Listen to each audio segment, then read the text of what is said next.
Captain America, patriotic super soldier, defender of freedom, voice of reason, and Nazi? The internet freaked out earlier this week after the release of the first issue of Captain America, Steve Rogers, which is about, Steve Rogers, Captain America. But in that comic, our dear Captain uttered two words that most people expected he would die before he ever let them escape his lips. Hail Hydra.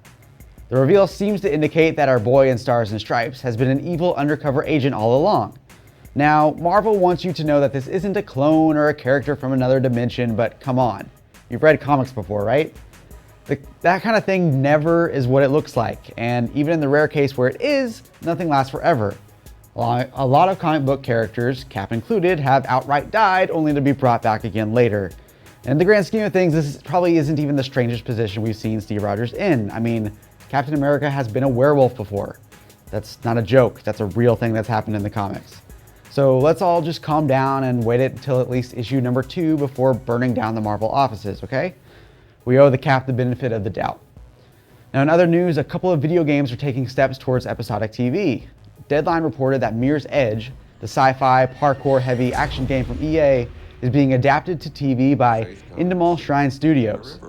There wasn't much else to the announcement, but studio president Sharon Hall said that the series' strong female protagonist and rabid fan base make it enticing as a television franchise. The second Mirror's Edge game, subtitled Catalyst, will be released early next month. Next game turned show is probably a bit further along in development, and it's also a bit more familiar.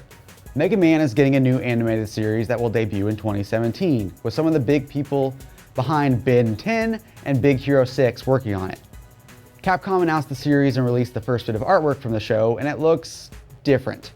The character is certainly recognizable as Mega Man, but it's a style we've never seen before in any of the games, not to mention the old Mega Man cartoon from the 90s. Apparently the show is targeting an elementary school age crowd though, so they're clearly not trying that hard to capture nostalgia with the new look. That's all I have time for this week, but check out GuideLive.com/geek for a bunch more stuff. And if you're headed to Fan Expo Dallas next week, we've got a guide full of tips and tricks to help you along the way. So I'll see you next time.